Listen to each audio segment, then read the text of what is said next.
Selamat pagi semua, selamat siang ya di sana ya. Selamat siang. Hari ini kita pertemuan ketujuh. Hanya saja kemarin saya menggantikan untuk pertemuan 5 dan 6 sekaligus dalam satu pertemuan. Tapi secara singkat dan padat, kita pertemuan kelima membahas tentang manajemen media digital. Jadi media digital itu sebenarnya media massa.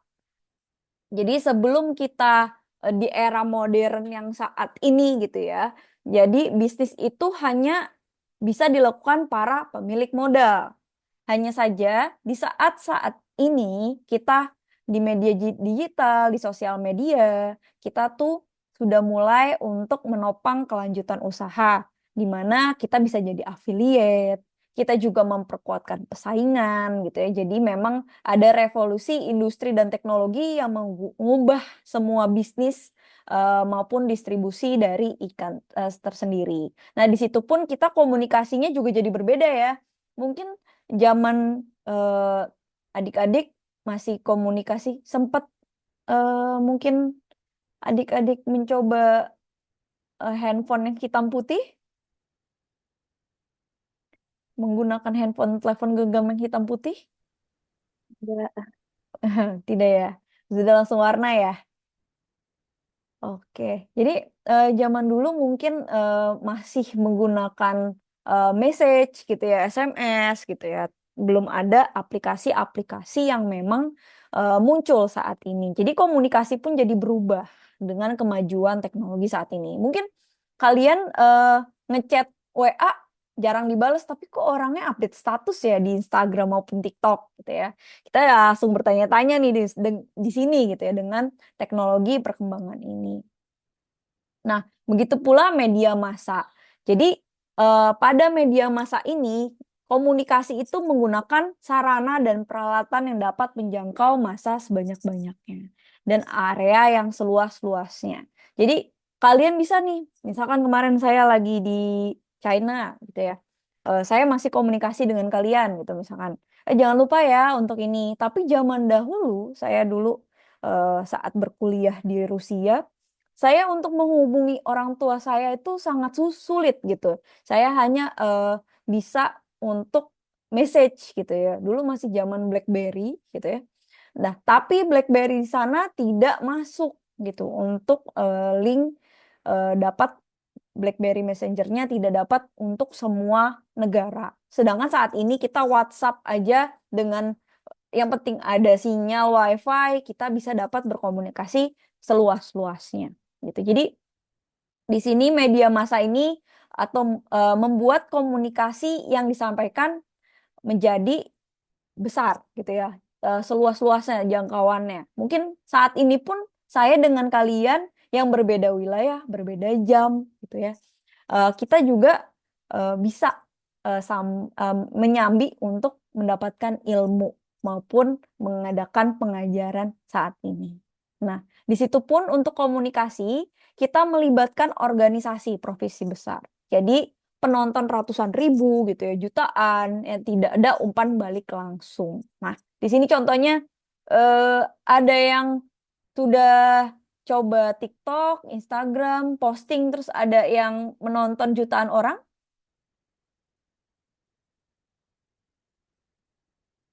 Belum ada nih. Oh, Oh, belum. Oke. Jadi di sini sebenarnya saya dulu pernah posting gitu ya, tapi saya take down. Saya iseng gitu posting dengan sesuatu yang membuat orang itu bertanya-tanya gitu ya. Nah, itu membuat mereka ribuan orang gitu ya, bahkan jutaan like untuk yang penasaran terhadap story dari yang saya jelaskan. Nah, di sini pun kita bisa menghibur, membujuk gitu ya, atau memberikan informasi tertentu. Nah, di situ pun kita bisa ada umpan balik. Contoh saya saat ini sedang menggunakan Threads ya, ada semacam Twitter atau X-nya dari Instagram. Nah, saya iseng tuh untuk berkomunikasi dengan para dosen atau para mahasiswa gitu ya, atau orang-orang yang sedang galau akan percintaannya gitu ya. Saya iseng gitu ya. Nah, gimana nih dia feedbacknya? Saya lagi mengadakan penelitian gitu. Oh, ternyata orang-orang sekitar sukanya feedback yang mengenai tentang komunikasi mereka gitu. Misalkan tugas susah banget atau mungkin hidup yang saat ini lagi quarter crisis gitu ya. Dimana kita abis ini mau ngapain sih lulus kuliah? Mau kerja kah? Mau bisnis kah? Nah, ini kemarin yang ditanya mungkin sebagian dari adik-adik sudah ditanya mau mau jadi apa nih setelah kuliah ini. Ada yang mau, oh saya mau berbisnis. Bisnis apa? Belum tahu. Nah, itu adalah bagaimana untuk komunikasi dari media massa mungkin yang kemarin saya sudah komunikasikan untuk mengikuti kursus yang bisa meninjau kembali mengenai kalian sebenarnya ingin jadi apa.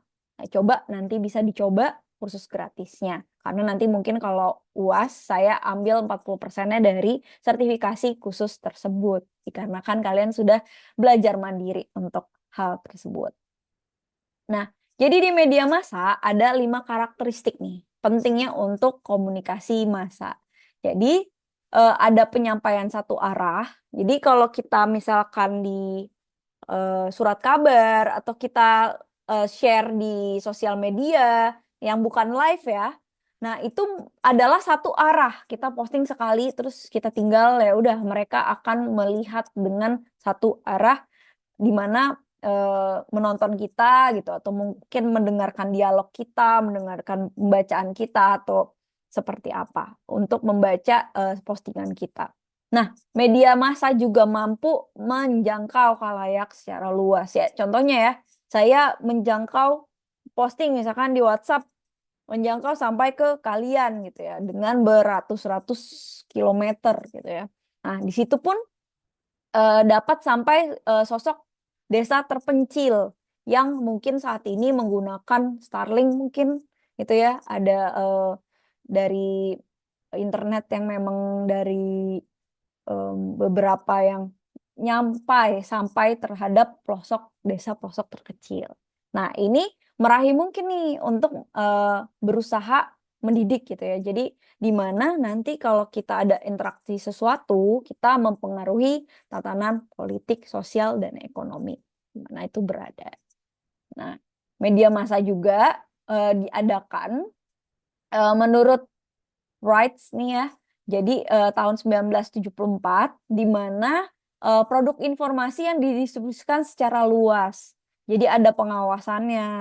Nah, ini perbedaannya dengan media massa yang eh, saat dahulu dengan yang saat ini gitu ya. Mungkin saat ini kita posting oke, posting di YouTube. Saya pun saat memposting dengan kalian tuh sebenarnya YouTube agak lamanya tuh YouTube meninjau suara saya, apakah saya mengandung SARA gitu ya.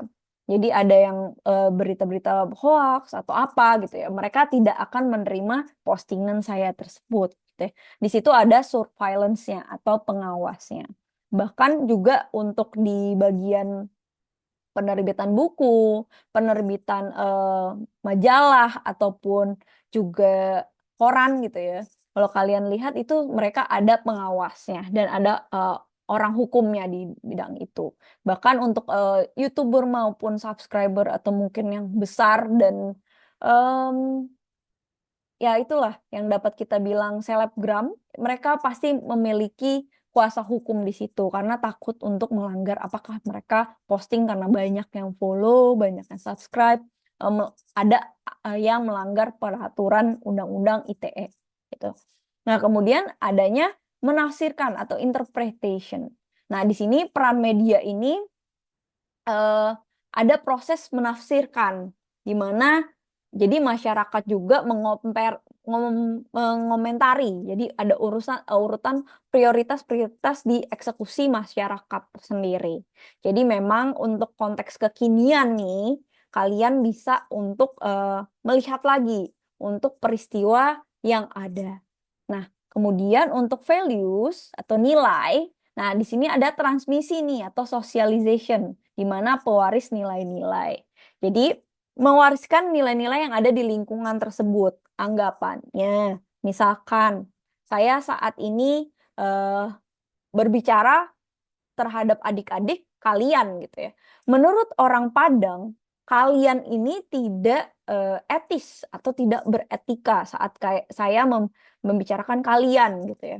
Tapi mengharuskan dengan saudari, saudara gitu ya. Nah, di situ juga ada perbandingan dengan di Jakarta. Biasanya kalau di Jakarta itu Mas Bro, yo bro, yo Mbak, Mas gitu ya. Atau lebih ke wilayah Jawa. Mungkin kalau di Ambon, Madam gitu ya. Untuk orang yang lebih tua atau ibu, bapak gitu ya. Nah, di sini bisa berbeda gitu ya. Untuk kakak mungkin eh, di sini norma-norma yang ada dari panggilan tersebut aja sudah memang berbeda dari masing-masing. Bahkan di luar negeri pun dengan tata krama yang berbeda. Nah, dari budaya ini yang tidak terputus, media berperan sebagai orang tua, guru, dan pendidik. Jadi sebenarnya kalian bisa tanya ke ChatGPT saat ini, Hai ChatGPT, jadi sebenarnya untuk di wilayah Ambon, tata krama untuk komunikasi seperti apa? Nanti mereka akan menjawabnya, gitu. Dengan, oh ternyata komunikasi saat ini lebih banyak eh, caranya seperti ini loh, gitu ya. Dan ada juga entertain, di mana ada hiburan. Nah, media massa ini juga kadang menjadi penghibur. Contohnya film, musik, cerita pendek, humor, teka-teki silang. Jadi memang eh, kalau ini zaman dulu ya, teka-teki silang.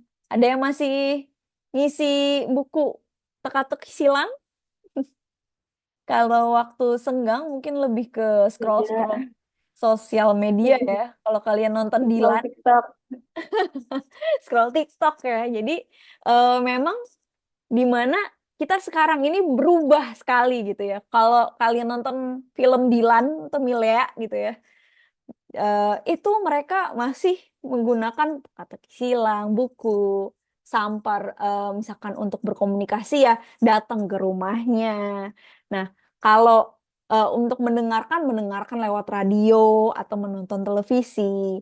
Nah, kalau kita saat ini biasanya scroll TikTok, Instagram gitu ya, maupun YouTube nontonnya. Nah, di situ kita ada perbedaan antara media massa yang ada. Mungkin untuk kemajuan juga nih, jadi ada 4 hal yang mendorong bentuk masyarakat informasi. Jadi memang ada kemajuan teknologi, kemudian tumbuhnya industri, ada film, televisi, radio, bahkan industri e-commerce, industri software gitu ya.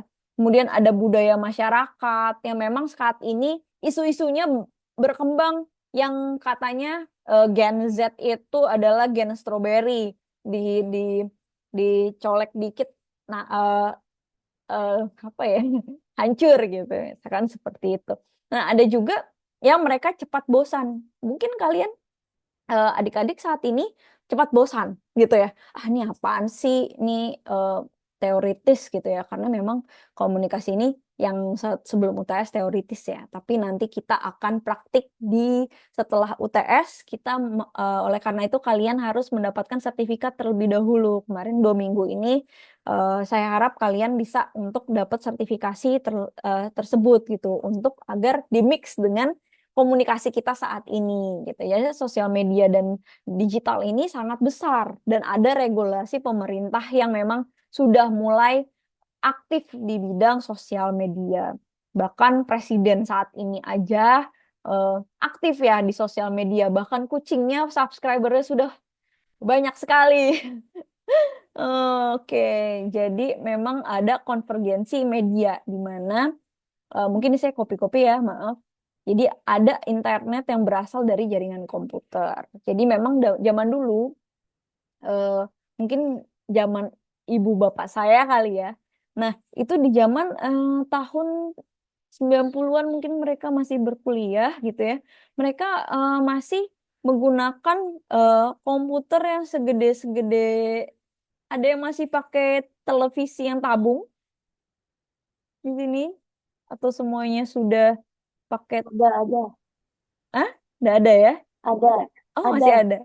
Masih pakai televisi tabung yang berwarna tapi. Iya, Oh ya masih ada ya. Nah, di sini ditonton nggak? atau udah scroll TikTok aja Orang sama. tua yang nonton. Nah, di sini kan ada perbedaan zaman ya, di mana yang televisi ini mungkin dari yang tabung, nah sama juga dengan jaringan internet ya, komunikasi, dan ada juga televisi yang sudah em, mungkin flat gitu ya. Lanjut lagi kita ke telepon genggam yang semakin kecil gitu ya. Dulu masih lumayan besar gitu ya untuk mendapatkan televisi. Sekarang tinggal dari semuanya kita bisa streaming lewat telepon genggam ini. Nah, di sini kita bisa lihat nih perkembangan komunikasi teknologi informasi yang memang mengalami perubahan. Mungkin kalau ini masuknya baby boomers gitu ya. Baby boomers, kemudian ini Y dan X gitu ya.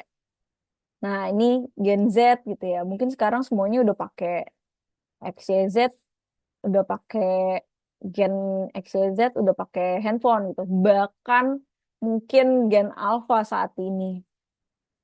Nah, mungkin kalau kita lihat ya fenomena-fenomena ini yang memang mengubah adanya media massa. Jadi perubahan nih. Jadi teknologi-teknologi yang memang kalau kita lihat dari telepon genggam, mungkin nih televisinya ya, bisa kita lihat televisinya masih televisi tabung. Berarti kita balik ke zaman 1940 di Amerika nih, mungkin dapetnya dari Amerika ya. eh, Kita bisa lihat nih, ada laptop mungkin. Saat ini mungkin banyak juga yang melalui juga komputer. Di rumahnya ada yang komputer nggak? Saya pun jujur komputer ini dulu punya, cuman udah dijual jadi laptop. Alasannya karena listriknya terlalu besar, daya listriknya. Tapi saat ini pun udah ada komputer yang CPU-nya sekecil ini gitu, kecil segini nih CPU-nya MacBook gitu ya. Nah, itu bahkan dulu hard disk gitu ya, mungkin floppy disk yang cuman berapa kilobyte gitu ya. Saya pernah tuh pakai floppy disk. Ada yang pernah pakai? Nah, itu menjadi USB. Nah, saat ini mungkin lebih ke core-nya lagi ya, yang kecil ya, memory card gitu ya. Jadi untuk berapa 1 tera gitu ya. Bahkan ada yang memang lebih. Dulu mungkin hard disk ya segini gitu ya. Saat ini ada yang segini loh, 1 tera gitu. Nah, perkembangan zaman ini yang membuat memang dari tradisional sampai ke arah yang memang berbeda. Menjadi satu alat telepon, televisi, eh, mungkin DVD, komputer, kemudian games ya, alat bermain games, menjadikan satu yaitu platformnya adalah telepon genggam, ya, smartphone. Nah, ini yang memang bisa kalian lihat bahwa ada perkembangan dari produsen-produsen tersebut yang menjadikan satu. Nah, mungkin ini teoritis banget ya saya waktu itu. Untuk ada computing, jadi ada 3 C. Computing, communication, dan konten. Jadi memang ada konvergensi media yang didukung oleh computing atau industri komputer dan teknologi informasi, communication, infrastruktur dan jaringan telekomunikasi, serta konten untuk informasi, games, dan berita. Secara nggak langsung kita bisa belajar bahwa media konvergensi gitu ya, atau konvergensi media ini bisa terlihat dari satu tempat gitu ya, di mana memang untuk menyajikan media massa ini. Nah, kalian pun untuk di komunikasi digital dan sosial media ini, yang mau nggak mau harus mengetahui bahwa dari media massa yang zaman dahulu sampai yang saat ini mengalami perkembangan yang sangat drastis dari segi layangan, jaringan, dan pelaku usahanya tersendiri. Nah, mungkin sederhana bisa dibaca, tanya ChatGPT juga oke gitu ya. Nah, konvergensi media juga, ini ada akuisisi atau merger atau kolaborasi. Jadi mereka tuh sebenarnya kayak saat ini ya, saya dengar Grab mau gabung sama Goto gitu ya. Di akumulasi. Goto, Toknya ini, Tokopedia udah sama TikTok. Nah, berarti kan mereka sebenarnya adalah satu kesatuan nih nanti. Berkolaborasi. Nah, gimana caranya? Kenapa mereka merger gitu ya? Mengapa mereka menjadikan satu dari jenis usaha yang ada? Jadi kompetensi nih. Jadi daripada berkompetisi mereka tidak kuat gitu ya. Akhirnya mereka melaksanakan merger dari si eh, sektor komunikasi tersebut. Jadi kalian kalau lihat-lihat makin lihat ya, WhatsApp dari Meta, Facebook dari Meta, Instagram dari Meta, gitu ya. Dan ada beberapa yang dari Meta.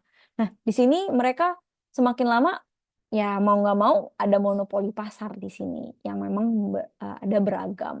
Nah, mungkin ini ya secara detailnya secara komunikasi ya untuk media massa manajemennya ada konversi layanan, konversi jaringan dan konversi pelaku usaha. Jadi di sini nanti kita akan melihat contoh-contoh dan risikonya. Untuk layanan mungkin definisinya menggunakan satu jaringan untuk memberikan multi layanan. Contohnya tadi ya telepon genggam bisa jadi handphone, bisa jadi televisi, bisa jadi main game, bisa jadi apalagi nih, dengerin musik dan lain-lain. Nah, konversi jaringan sebuah jaringan yang disalurkan melalui berbagai jaringan. Jadi misalkan kita posting satu kali, tapi bisa ke jaringan YouTube, jaringan Instagram, TikTok, dan lain-lain. Dan konversi pelaku usaha. Jadi ada akuisisi merger kolaborasi dengan pelaku usaha di sektor lain. Jadi dari sini kita bisa ada contoh-contohnya. Misalkan ini ya yang kita gunakan Zoom gitu ya, memberikan layanan voice melalui jaringan internet dan jaringan tradisional. Jadi walaupun ini saya bisa langsung untuk posting maupun kalian bisa nonton dari rekamannya tersendiri. Nah, di situ ada dua tuh. Ketika saya saat ini merekam, saya dapat voice sama saya dapat videonya gitu. Nah, kemudian untuk pelaku usaha dan lain-lain mungkin bisa dibaca sendiri. Nanti mungkin ada satu dua soal di sini gitu ya untuk pilihan ganda untuk UTS-nya. Nah, di sini mungkin perbandingannya adalah digital marketing versus dengan sosial media marketing. Nah, mana yang paling sering Anda lihat nih di sini? Yang ini ya, TikTok gitu ya. Nah, inilah kenapa kita perlu memahami untuk saluran media sosial sepanjang hari dan apa yang Anda posting di media sosial. Nah, dari sini pun kalian bisa lihat ya kan kita belajar komunikasi digital dan sosial media dan digital gitu ya. Jadi digital itu nanti kita akan masuk ke arah ranah sini nih. Sebelum mungkin setelah UTS yang kita akan masuk ke digital dan nanti kita akan ada mungkin praktik ya untuk sosial media. Saya ingin melihat mungkin misalkan anggap kalian mempunyai sesuatu bisnis. Nah, bisnis itu kalian iseng aja yang terdekat dari kalian. Misalkan saya yang terdekat, oke, terdekat kacamata gitu ya, misalkan terdekat dari saya. Nah, saya bisa untuk membuat postingan bisnis dengan kacamata ini. Bagaimana caranya?